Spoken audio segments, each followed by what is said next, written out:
everybody, it's Stuart with Wine on the Dime, and today I'm reviewing the second wine out of that Gérard Bertrand box set that I picked up at Costco. So stay tuned to take a look at this wine.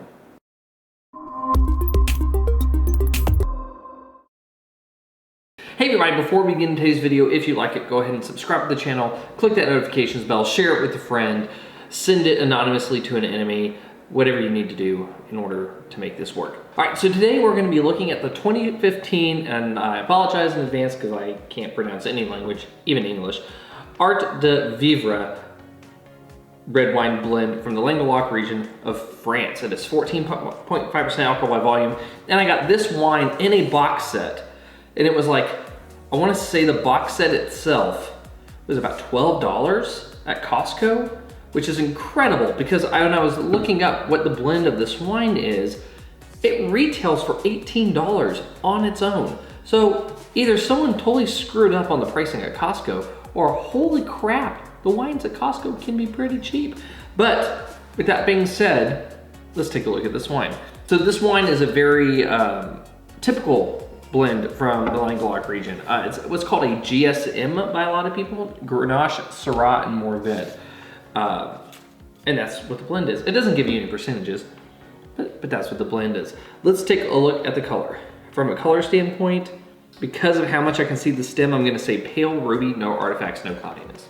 All right, so on the nose, woo, that's a lot of red cherry. Ooh, got the cranberry, raspberry. There's a little bit of blackberry in here too. Touch of pepper, a little bit of clove. There's also candy flavor, and I'm trying to, like a candied blueberry, because it smells, artificial might actually be the right word for it. It smells like if you picked up a bag of candy, like fruit candy, and you picked out the blueberry, if there is such a thing, a blueberry Jolly Rancher.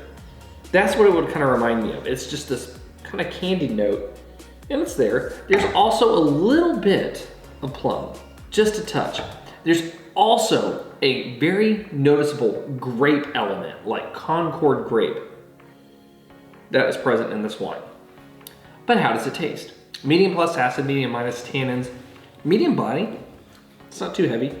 No noticeable alcohol on the palate. Fruit intensity, actually overall intensity on the palate is medium plus, medium minus on the nose. You really have to stick your nose in there to get anything. Yeah, so the thing with this wine is, on the approach, a lot of what you get is that black fruit. And then it kind of morphs into this red fruit, and then in the finish, it goes into a red fruit, black fruit, secondary combo, and everything's really even. But until then, the secondary is kind of bouncing around. You get these swings on the palate from the approach to the mid palate to the finish of the other fruits. In the end, they all come together. They form like a Voltron of flavors in the palate on the finish. Yeah, so, oh, and then in terms of the finish, it's gotta be an even finish. So, how does this wine rate? Let's get to the blick. Balance, yeah, I'll give you a full point. I think you're in balance. I would say though, if the alcohol was noticeable, and it was actually a little bit beyond noticeable, if it was actually a little bit strong, then this wine would be totally thrown out of balance. It just doesn't have enough overall structure to support like a high alcoholic note. Luckily, everything is really well integrated, so that there's no knock there. In terms of length, medium finish, half a point. Intensity, medium to maybe medium plus on the palate. Medium minus, I'm just gonna kind of round to the middle and give you half a point.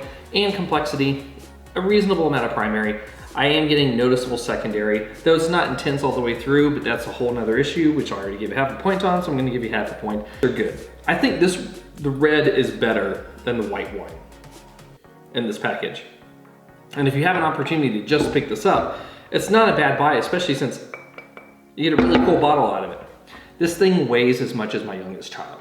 This thing, if you lift this long enough, you will look like Randy Savage. You just have to keep going with it. Just keep going with it. That was a really weird way to end the tasting. Anyway, this has been Stuart with Wine on the Dime. If you liked today's video, please like, subscribe, and comment. Have you had this wine? I'm not gonna try to, I don't wanna butcher the name again. I'd be interested to know if you have. Leave a comment below, and I'll see you all again soon with another episode from Wine on the Dime. In the meantime, yeah, I'm gonna enjoy this wine. I'm gonna edit the video, and I'll see y'all later. Have a good one.